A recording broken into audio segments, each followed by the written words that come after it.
Olá, hoje vamos abordar a linha de cuidados da leptospirose. A leptospirose é uma zoonose de importância mundial. É uma doença infecciosa, febril, de início abrupto, causada pela bactéria do gênero Leptospira, existindo mais de 14 espécies patogênicas, sendo a mais importante a espécie Leptospira interrogans.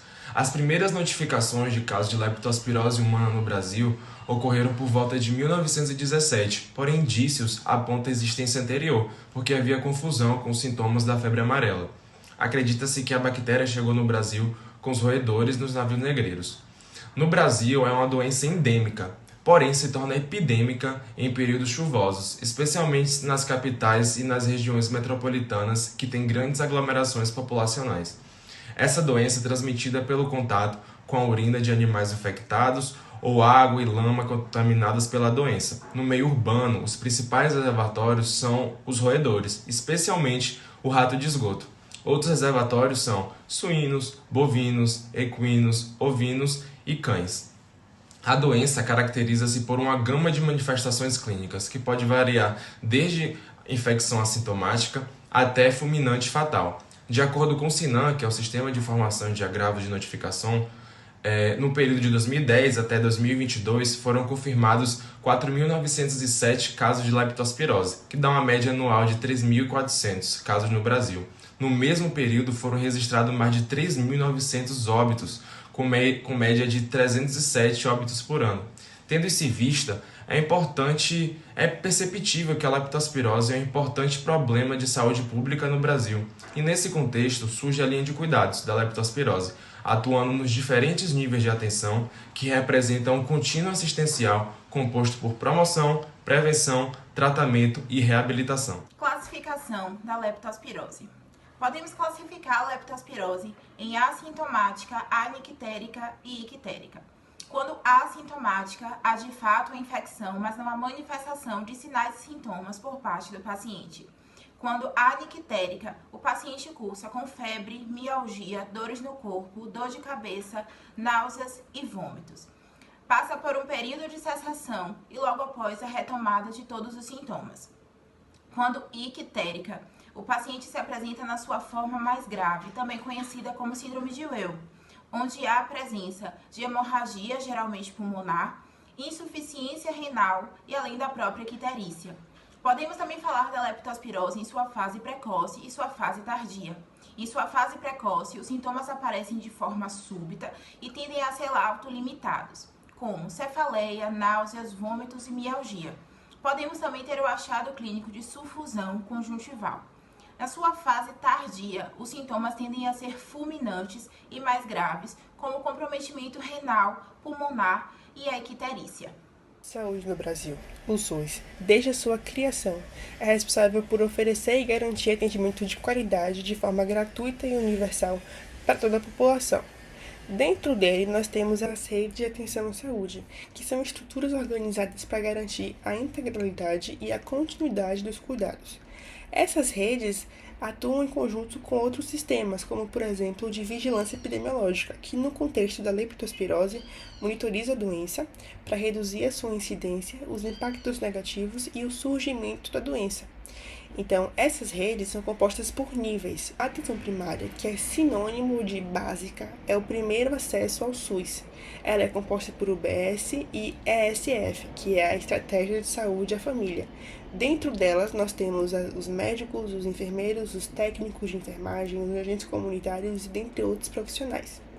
Elas são responsáveis pela promoção de saúde, então elas identificam, controlam fatores de risco, acompanham doenças crônicas, fazem consultas e a regulação para os outros níveis de saúde, caso o paciente precise. Bom, trazendo um pouco da atenção secundária, essa é caracterizada pelos serviços dos profissionais especialistas, que prestam serviço ou atendimento em ambulatórios, policlínicas, hospitais de pequeno porte.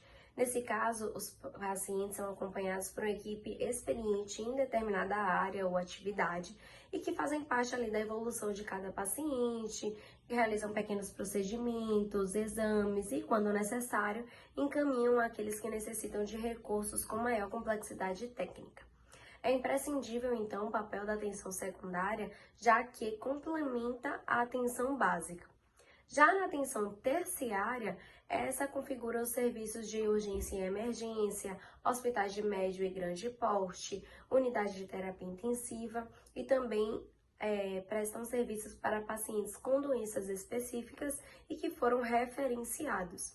Nesse caso, são responsáveis por garantir o cuidado para maiores adversidades, sendo estruturados para realizar cuidados intensivos, intervenções especializadas, procedimentos cirúrgicos, internações hospitalares, tanto para aqueles que evoluíram com um quadro desfavorável, quanto para aqueles que não buscaram atendimento desde o início da doença ou agravo em saúde e já apresentam a sintomatologia mais agravada. Desse modo, é notório que a dinâmica entre as redes de atenção em saúde se complementam e estão em constante aprimoramento com a intenção de garantir sempre a prevenção de doenças e seus agravos, prestar atendimento de maior qualidade para a população, sempre seguindo os princípios de equidade e integralidade dos cuidados em saúde.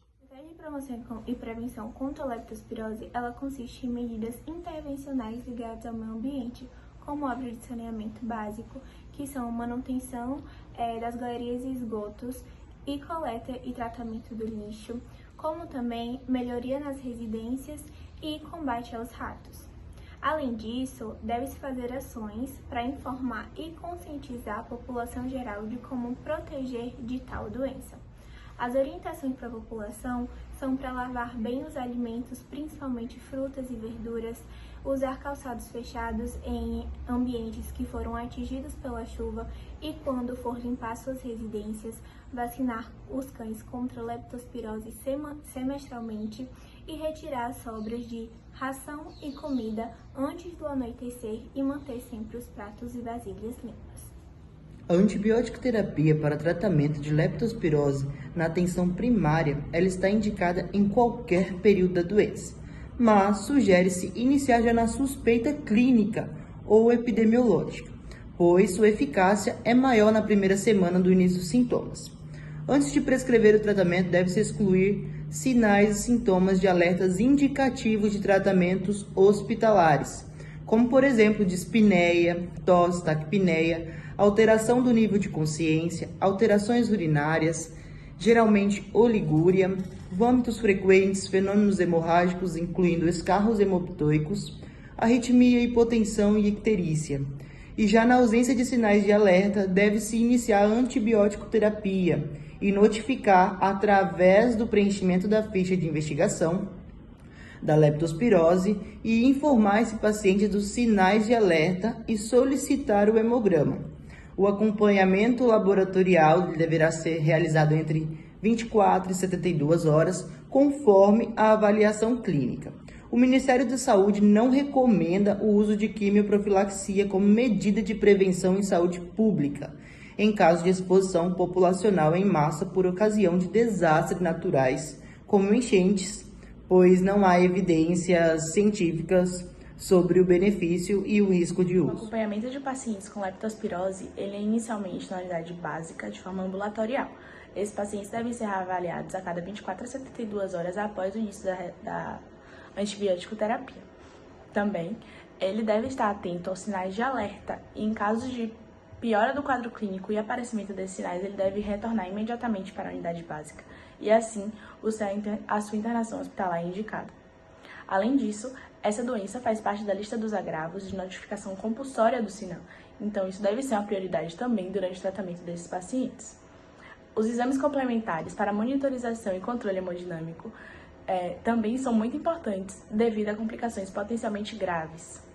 Em caso do aparecimento de sinais de alerta, a regulação ela é indicada para centros de atenção secundária ou terciária, onde os pacientes serão reavaliados, internados e tratados de forma mais especializada. Para isso, é necessário uma comunicação efetiva entre os serviços de saúde para garantir a facilidade do encaminhamento. O objetivo é garantir o tratamento adequado e o acompanhamento necessário para evitar complicações e prevenir a transmissão da doença. Na atenção primária, propostas de melhorias devem ser implantadas. Então, estabelecer parceria entre os governos é de extrema importância, para que assim, propostas, estudos e campanhas já existentes sejam melhorados e que novos sejam criados. A estabelecer vínculos entre instituições de ensino também é muito importante, para que assim sejam criadas ações ativas, palestras, debates para os docentes, discentes e seus familiares saberem a respeito da leptospirose e as formas de prevenção, e que para a população sejam ofertados informes a respeito da doença e medidas de prevenção que se deve ter durante os períodos de enchentes, e reforçar a importância dos indivíduos expostos que apresentarem sintomas como cefaleia, mialgia e febre, procurem atendimento médico no período de 30 dias. Além disso, incentivar os profissionais da saúde a notificar casos suspeitos é muito importante para que ocorra ações de prevenção e o controle e o alerta sobre a possibilidade da ocorrência da doença na localidade, de forma a aumentar a capacidade diagnóstica da leptospirose. Agora eu vou falar sobre a assistência secundária na leptospirose. A assistência secundária trata dos casos que estão entre a fase precoce e a tardia da leptospirose, tomando as devidas precauções para que o caso não evolua. Dito assim, como a maioria dos casos é autolimitada e os pacientes melhoram espontaneamente, embora ainda há controvérsia, o tratamento está indicado para todos os casos suspeitos. Pacientes rígidos de forma nictérica e sem manifestações hemorrágicas podem ser tratados com medicamentos sintomáticos. Já pacientes com forma ictérica, aqueles que apresentam comorbidades e ou manifestações hemorrágicas, devem receber antibiótico terapia. Caso o quadro seja de fase tardia, é necessário um tratamento um pouco mais incisivo, que aí já acontece na assistência terciária. Tratamento de unidade de atenção secundária é uma fase tardia. Em adultos eu vou usar penicilina G-cristalina, ampicilina, ceftriaxona. Em crianças eu vou usar penicilina cristalina, ampicilina e ceftriaxona. Esses pacientes eles podem evoluir para problemas cardíacos, hemorrágicos. Eu vou falar o manejo brevemente de cada um. O manejo respiratório. Caso esse paciente tenha uma clínica de insuficiência respiratória ou então hemorragia pulmonar, vamos pedir radiografia de tórax desse paciente, uma gasometria, eu vou oferecer oxigenoterapia caso necessário. O manejo sistêmico, em caso de desidratação, vamos oferecer soro fisiológico. Se ele mantiver hipotência, eu vou fazer uma noradrenalina nesse paciente. A debutamina eu vou deixar para caso isolado como choque cardiogênico. O manejo renal eu vou monitorizar a diurese, níveis séricos de urina, creatinina. E se o paciente ele mantiver uma insuficiência renal oligúrica depois da hidratação, eu vou tentar reverter com furosemida. O manejo de hemorragia. Nos casos de plaquetopenia com fenômeno hemorrágico, eu vou administrar esse paciente concentrado de plaqueta. Já no manejo cardíaco, caso arritmias cardíacas, eu vou inicialmente corrigir os distúrbios hidroeletrolíticos desse paciente. No acompanhamento na atenção terciária, temos alguns pontos que são necessários para que esse acompanhamento seja feito de forma correta. O retorno ambulatorial tem que ser feito de 24 a 72 horas para acompanhamento do caso e revisão de medicamentos, dando atenção para vias aéreas, para manutenção de frequência respiratória e evitar hipoxemia. Tem que ser feito acompanhamento sistêmico para hidratação, hemorragia, etc. Renal para insuficiências renais, hipercalemia, diurese e cardíaco para cardiopatias. E o encaminhamento para atenção terciária, que seria necessária uma intervenção de unidade de terapia intensiva, UTI. Temos alguns pontos chaves, que é a dispneia, taquipneia, frequência respiratória acima de 28, hipoxemia, escarros hemópticos ou hemoptíase, tosse seca permanente infiltrado na radiografia de tórax, com ou sem manifestação de hemorragia pulmonar, distúrbios eletrolíticos, hipotensão refratária, arritmias cardíacas, alteração do nível de consciência e hemorragia digestiva. Esses são os pontos para o encaminhamento para a atenção terciária. A atenção terciária é um setor de alta complexidade que atende os pacientes com um quadro de saúde instável ou que precisam de alguma intervenção especializada. Os pacientes diagnosticados com leptospirose deverão ser encaminhados para essa atenção quando eles tiverem um quadro clínico associado a um histórico epidemiológico e um ou mais dos sintomas de alerta, que são taquipneia, dispneia, tosse, hemoptise, vômitos frequentes, alterações urinárias e neurológicas, arritmias, icterícia e hipotensão. Dessa forma, espera-se que os profissionais da atenção terciária sejam capazes de reconhecer e conduzir os pacientes com um quadro grave de leptospirose. Diante de uma suspeita clínica de leptospirose, devem ser solicitados os exames laboratoriais, como hemograma, ureia e creatinina, sódio e potássio, bilirrubina, total e fração, TGO, TGP, CPK, gama-GT e a fosfatase alcalina. O diagnóstico específico é feito através dos testes sorológicos, sendo os mais utilizados o ELISA-IgM e o teste de microaglutinação. Só que como eles não têm sensibilidade no estágio inicial da doença, o PCR tem sido bastante utilizado pela sua vantagem de conseguir diagnosticar a doença nos primeiros dias. Bom, falando do tratamento da leptospirose, aqui na unidade de atenção terciária, que é basicamente a unidade de alta complexidade, o tratamento da leptospirose ele vai ser feito através da antibiótico terapia. E quanto antes esse tratamento for iniciado, melhor tendem a ser os resultados para o paciente. O ideal é que seja iniciado na primeira semana do início dos sintomas. O tratamento ele vai se dividir em dois tipos, os casos leves e casos moderados a grave. Nos casos leves, o tratamento tende a ser ambulatorial. Ele pode ser feito através de doxiciclina 100 mg via oral de 12 em 12 horas, ou amoxicilina 500 mg via oral de 8 em 8 horas, ou ampicilina 500 mg via oral de 8 em 8 horas. Essas são as possibilidades de tratamento para os casos leves. Já nos casos moderados a grave, que são a maioria dos casos que a gente vai ver aqui na unidade terciária, por ser uma unidade de alta complexidade, o tratamento ele vai ser feito intra-hospitalar e ele vai ser feito através de penicilina, 1,5 milhão de unidades, intravenoso ou intramuscular, de 6 a 6 horas, ou ceftriaxona, 2 gramas, intravenoso, de 24 em 24 horas, ou cefotaxima, 1 grama, intravenoso, de 6 a 6 horas, ou por doxiciclina, que também foi usado nos casos leves, mas agora vai ser uma dose de ataque de 200 mg intravenoso e depois 100 mg intravenoso de 12 em 12 horas. Lembrando que todos esses tratamentos, seja nos casos leves ou nos casos moderados a grave, vão durar 7 dias. Então, qualquer medicamento que seja utilizado, o tratamento vai ser durante 7 dias. Também vale a pena se atentar a alguns casos específicos, como um paciente com injúria renal sem oligúria, a gente vai fazer uma reidratação vigorosa através de líquidos e eletrólitos para evitar uma desidratação. Paciente com lesão renal e oligúria, é indicado que a gente faça a diálise peritoneal ou a hemodiálise. E pacientes com hemorragia pulmonar, eles tendem a se beneficiar de uma ventilação mecânica com baixos volumes, para evitar uma pressão elevada na ventilação pulmonar. Para pacientes em casos mais graves, a hospitalização pode ser necessária para que eles recebam cuidados mais intensivos. A fisioterapia pode ser necessária para restaurar a dor e a mobilidade e eles precisam de acompanhamento médico para garantir a recuperação completa. Já a prevenção da leptospirose, ela ocorre por meio de medidas como saneamento básico, evitar contato com água ou lama de enchentes, impedir que as crianças brinquem ou tenham contato com essas águas e também por meio do controle dos roedores. Partindo agora para a pesquisa e inovação, nós vamos começar com as estratégias que serão utilizadas a fim de obter novos dados acerca da doença. Podemos começar com o uso de dados pré-existentes disponibilizados nos sistemas de informações hospitalares do SUS.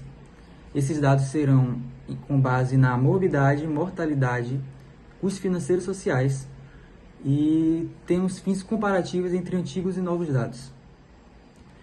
Teremos também coletas atualizadas de características populacionais e dos determinantes sociais e estudos de casos encaminhados para a unidade de atenção terciária. O uso dessas estratégias possibilita um contexto de inovações no tratamento especializado da doença, como disponibilizar e promover os testes sorológicos ELISA-IgM e microaglutinação em UBSs em contexto nacional para rastreamento e controle da doença. Manter monitoramento domiciliar através dos agentes comunitários de saúde de pacientes diagnosticados com a doença, obviamente. Incentivar a promoção dos métodos de prevenção e riscos da doença através dessas próprias visitas dos ACS e criação de unidades especializadas no tratamento da doença em regiões com riscos de enchente ou com lacunas informacionais da doença, para controle e promoção dos riscos e profilaxia nessas regiões.